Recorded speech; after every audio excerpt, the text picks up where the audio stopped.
Myanmar's military chief is reported to be getting star treatment during his visit to India. Why is India courting him so assiduously? And as China readies its new support base in Djibouti, why are Western media making such a fuss about the facility? Welcome to The Point. Live from Beijing, I'm Neh-Gin.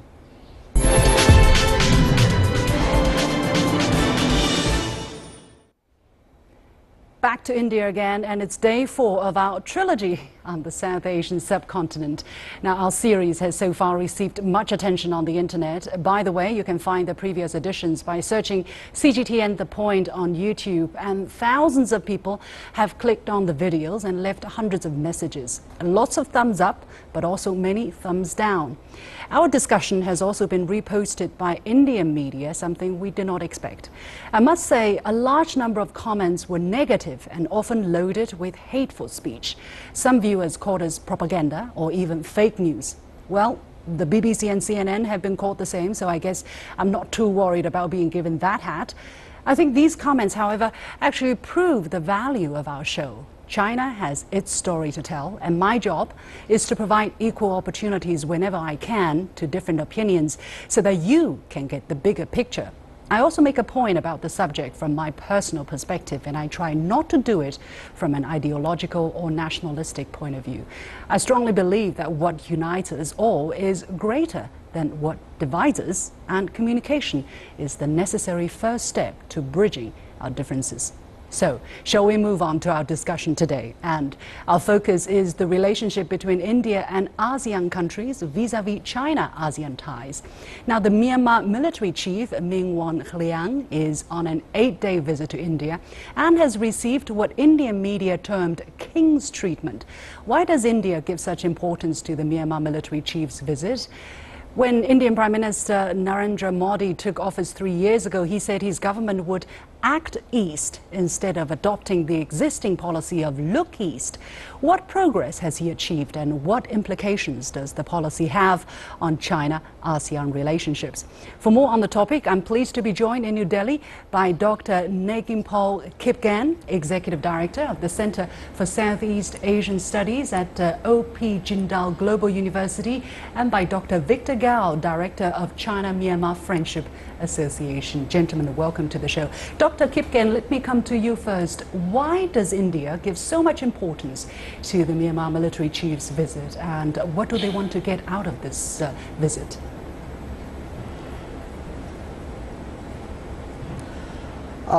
First of all, thank you for having me on this show, and I would like to discuss in 4 points. The first point is that if you look at the Myanmar political system or the political structure under the 2008 constitution, the military is still having a very important or prominent role in the system, which means, in other words, there are 3 important ministries. The Home, Defense and Border Affairs are handled or owned by the military leadership or the military hierarchy, and also on top of that, they are also having 25% of seats in all legislatures across the country. So Indian government or Indian leadership quite understand that the role of military is still very important, especially when it comes to security matter. This is the first point why India is giving such a high treatment to the visiting military chief of Myanmar. Yeah, Dr. Kip-Gen, hold your second point yet. Let me come to that later. But first of all, Dr. Gao, let me ask your take on this question. And also, it is reported that by the Indian media, that India may provide additional military supplies to Myanmar in order to counter China's strategic inroads into Myanmar. What is your take on this? Well, first of all, India and Myanmar share a long common border, and the 2 countries have very long-standing relations with each other. So in this sense, I think it's not surprising that the Indian side will give high level of reception to the visiting military chief from Myanmar.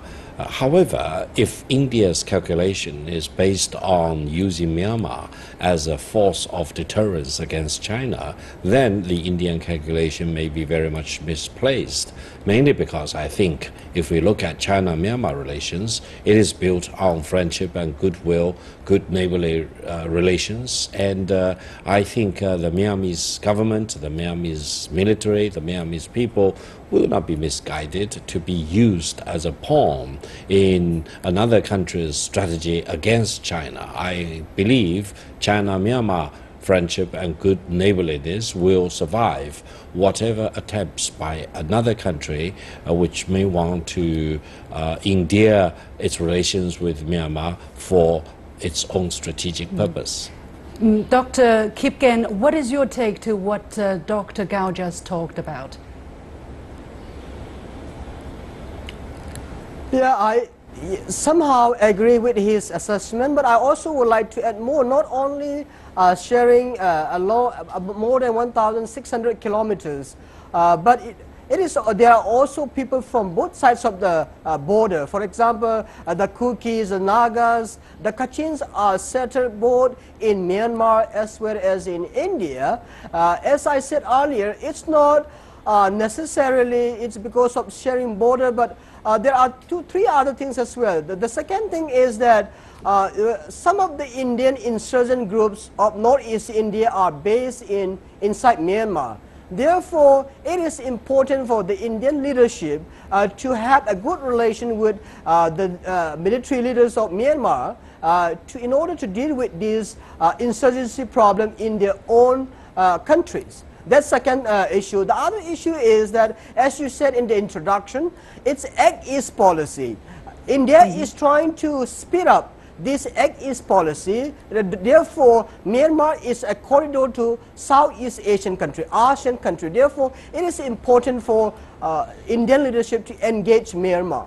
Yeah. And the other point being, Dr. Gao, let me ask Dr. Gao here about this Act East as it has been mentioned. What do you think are the considerations behind this upgrading of activeness in India's policy towards its ASEAN neighbors? And do you think they have achieved so far more or less what they wanted to achieve? No, I think from the Chinese perspective, we actually welcome India's attempt to put more emphasis on its relations with countries to its east, namely with ASEAN countries as well as with countries in the south eastern and southwestern part of China. And I would say countries like China, South Korea, Japan, and all the 10 ASEAN nations would be very happy to engage with India in economic and trade relations. On the other hand, I think we also want to see that India will behave in a responsible manner, especially in dealing with territorial disputes, for example, and also in dealing with very sensitive issues involving the Kingdom of Bhutan. Now, if these sensitive issues can be taken care of, I think we will all benefit from closer economic and trade ties between India on the one side, as well as with ASEAN countries, as well as with countries like China, Japan, and South Korea. We welcome more engagement with India. Dr. Kip-Gen, what is the Myanmar perception of all of this? I mean, you are originally from Myanmar. What do the Myanmar people feel about India's this latest policy? And also, we know that every country actually is conscious of Myanmar's strategic location is at the confluence of the Indian and Pacific Ocean. So given that China has interest in the Indian Ocean and India has interest in the Pacific Ocean, how could Myanmar leverage its natural advantages? See, if you look at during the years of pro-democracy movement, China was a staunch supporter of the former military regime of Myanmar, and in the aftermath of 1988 pro-democracy uprising, India was also a strong critic of Myanmar. But what happened after the introduction of Look East policy in the 1990s? India shifted its policy from Look East and now upgraded to Act East policy. And the opinion of the Myanmar people largely is that they would like to have relation with good relation with each neighboring countries. So if you look at the words of Aung San Suu Kyi, who is the state councillor, she often says that we would like to have friendly neighbors, which means in other words, Myanmar is playing a very careful balancing game between India and China. By engaging with India, I do not necessarily believe that Myanmar is going to abandon or Myanmar is going to have a different policy toward China. I think China is also very important. If you look at the investment, China remains the largest investor and the largest trade partner for Myanmar. And India is picking up. I think Myanmar is trying to have a good relation with not just dependent on China, but also turning toward India for economy and other sectors as well. Dr. Gao, it is reported that for the first time in its history, India may invite 10 ASEAN leaders to join their Republic Day parade next year. How do you look at this unprecedented diplomatic move? I personally believe such events should be welcomed or even should be encouraged. For India to have better and more friendly relations with the ASEAN countries or with any other country in the world, China has no problem with that. China encourages more peaceful and friendly relations between India and other countries. One point of caution I want to make is that from the Chinese perspective, there is awareness that sometimes India has a point against China in some of its diplomatic maneuvers. And if that is the case, I hope it is not the case, but if that is the case, then China and India should better deal with each other so that better friendly relations will prevail between New Delhi and Beijing, and neither China nor India would need to spend resources in rallying other countries as its partners against the other country. And very briefly, 30 seconds if you can, Dr. Nip-Ken, could India and China have better relations with Myanmar and other ASEAN countries that are in everybody's interest?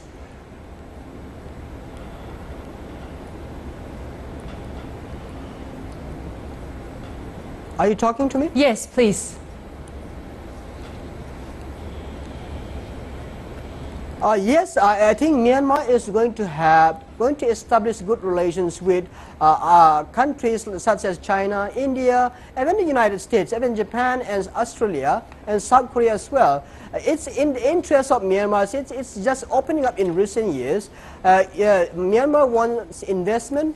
People coming in, investing in the country, they would like to improve infrastructure. For that, Myanmar needs a good friendship with not just China, not just India, but Myanmar needs other good neighbors, including Western countries, so that it can improve its infrastructure and also it can improve its economic conditions and improve the conditions of the people of Myanmar. Oh, okay, thank you very much. We have to go. Dr. Neh-Gin-Pao Kip-Gen, Executive Director of the Center for Southeast Asian Studies at OP Jindal Global University, and Dr. Victor Gao, Director of China-Myanmar Friendship Association. You have been watching The Point with me, Liu Xin, on CGTN. We'll take a short break, and I'll be back right after this. Stay with us.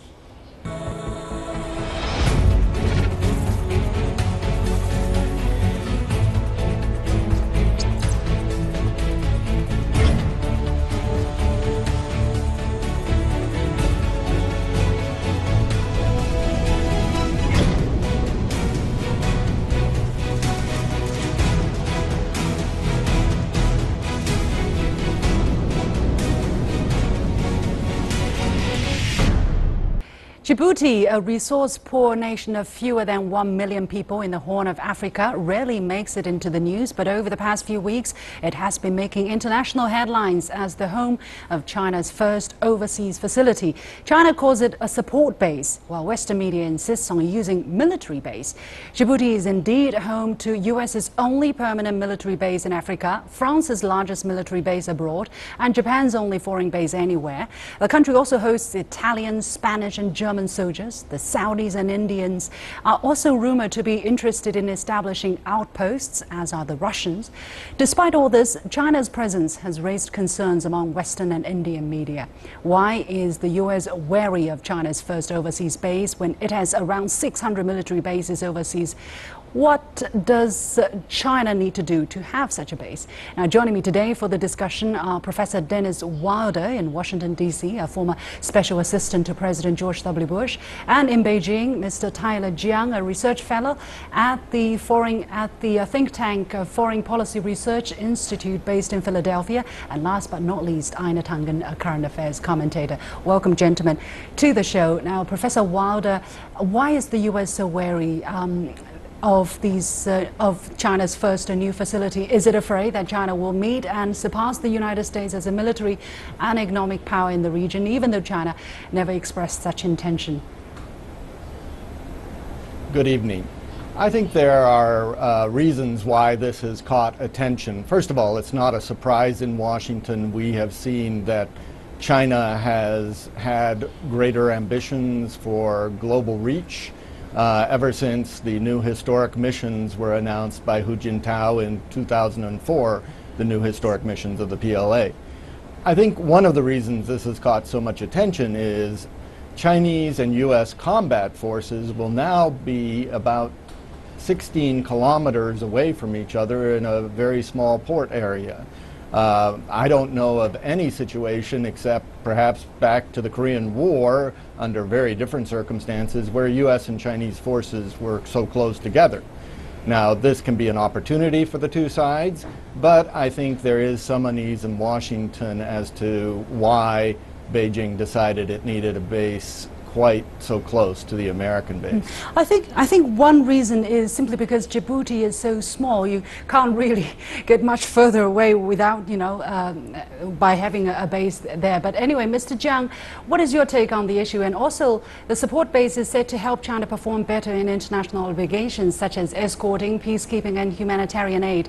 However, foreign media call the new facility a military base. What's the difference between these two? So thank you so much for having me on the show, and all the opinions that I express are my own. Now, as to the base itself, what its purpose is, I believe it's still slightly too early to truly gauge the potential that it has and what it'll sort of evolve into further down the line. But as of now, we definitely know for certain that it will be used by the Chinese military as a logistics base, supporting its anti-piracy operations sort of off the coast of Africa, as well as its peacekeeping obligations spread throughout Africa at the moment. Mr. Tangen, what is your take on this issue? Do you share the view that although China is calling it a support base, but it could be used for military purposes in the future?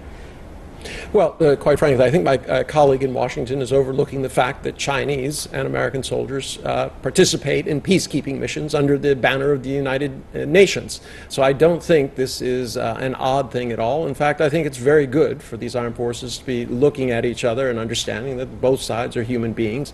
The majority of the work that's being done there, as everyone will recall, Xi Jinping made a significant commitment of peacekeepers to the United Nations, and he's fulfilling that promise. Part of that is having the kind of forward bases that you can resupply these entities. There's an uptick in piracy that's going on the Horn of Africa. These are all issues that need to be done, and we are in a very tinderbox type situation with situations around the world as more turmoil, Sturm und Drang, is kind of dragged up by Donald Trump. Well, Professor Wilder, according to Pentagon's data of 2015 fiscal year, the United States maintains some 587 bases around the world. What effects do they have around the world? Are they really making the United States safer? And is China's support base designed to serve the same purpose in your eyes? I think that China has good reasons to have a strategic base in the Horn of Africa. After all, in 2011, China had to evacuate 35,000 of its citizens from Libya. Last year, China had to evacuate 600 of its citizens from Yemen. Wang Yi, in a speech earlier this year, Politburo member Wang Yi said that China now has 30,000 enterprises around the world. So I am not surprised or alarmed that China is putting a base there. I think, though, that China needs to be transparent about exactly what will go on at that base, as the United States tries to do with its many bases around the world. How do you look at the worry or the concern expressed in Western media that this having this base is a departure to China's principle of peaceful rise, Professor Wilder? Oh, I don't think this is a departure in that regard, and I wouldn't, I think that is an overstatement. What we have seen is China is a new global power. And as a new global power, it has a responsibility to protect its citizens abroad, to engage in counterterrorism and anti-piracy, as my colleagues have said. So I think that those who claim that this is something there's something wrong with Chinese development here, I think are wrong. Mr. Jiang, China's spending in Djibouti far exceeds U.S. spending by a factor of 10. Trade with China stood around $1 billion in 2014. That's almost 90%, by the way, of the country's foreign trade in total. Chinese support for infrastructure in that country is also set to top some $14 billion.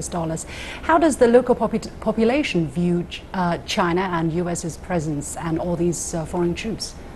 So this is an interesting point.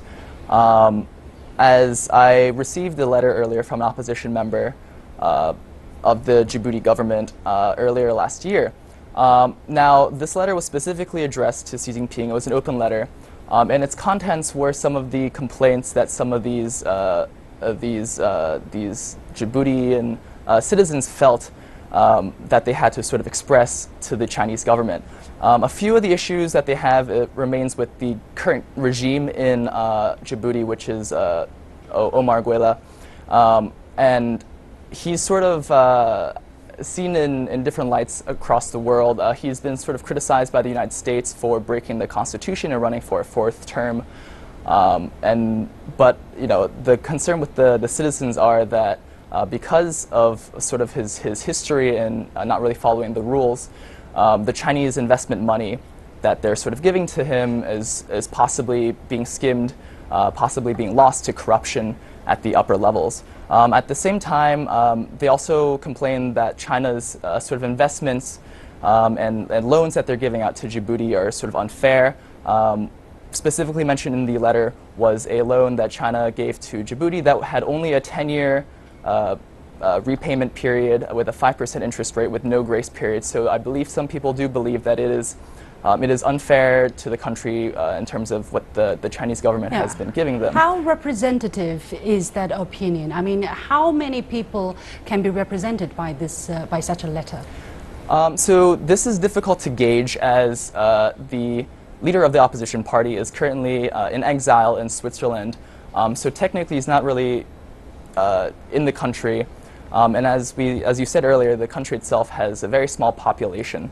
But I think it's just hard to gauge in general what the population feels towards China, especially since before the Chinese deployment yesterday of the troops to Djibouti, there's really no on-the-ground impact that the Chinese troops have made. This is only the beginning of a period of getting to know each other, I guess. Mr. Tangen, are Chinese and American pursuits in Djibouti necessarily a zero-sum game?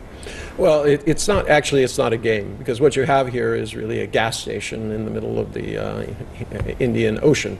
It's one of those things where, you know, no one is mounting physical invasions from here, nor is it intended to be so. It is a resupply point, and it's used by many, many nations. So at this point, there's really nothing to get against. But one of the things brought up by my colleague here in China, I think is very important, and that is that for the Belt and Road Initiative to be successful, China does have to rise to the challenge of making sure that these countries can, in fact, pay back the loans for the infrastructure they need. So the infrastructure has to be somehow connected to increasing the internal capacity, whether manufacturing or services, so that they can do that. Otherwise, this will continue to be a story that goes forward with many other nations. Professor Wilder, now Chinese Foreign Minister Wang Yi said China will not take the old path of expansionism followed by traditional powers and instead pioneer a uniquely Chinese way to protect its overseas interests. Is the current controversy and concern surrounding the Djibouti base an example of the kind of struggle between expansionism and non-expansionism? I think what we are really looking at is a question of mutual trust or mutual distrust. One of the problems in U.S.-China relations that I'm trying to work on is this question of how do we build more trust between the United States and China. I think that Djibouti actually offers an opportunity in that regard, as American and Chinese forces there will have a chance to interact in the same town, and so I think there are ways that this can become a positive, and China can demonstrate that it is not an expansionist power in this area. Well, we have to leave it there. Thank you very much, gentlemen. Professor Dennis Wilder in Washington, D.C., Tyler Jiang of the Foreign Policy Research Institute in Beijing, and Current Affairs Commentator Einar Tangen. And as usual, here is my last point. Now, China's establishment of its first support base in Djibouti has triggered concerns in the West, even though the base is there to ensure supplies to its forces operating in the area. China has huge interests to protect in the region, including shipments, investment, and personnel. Actually, the Chinese Navy has been conducting escort missions in the Gulf of Aden off Somalia for almost 10 years and provided protection to thousands of Chinese and foreign ships. What's really peculiar for me is the fact that the U.S. can have hundreds of combat-ready military bases around the world, and no one seems to think that is strange. Even Japan, with its pacifist constitution, has a military base there.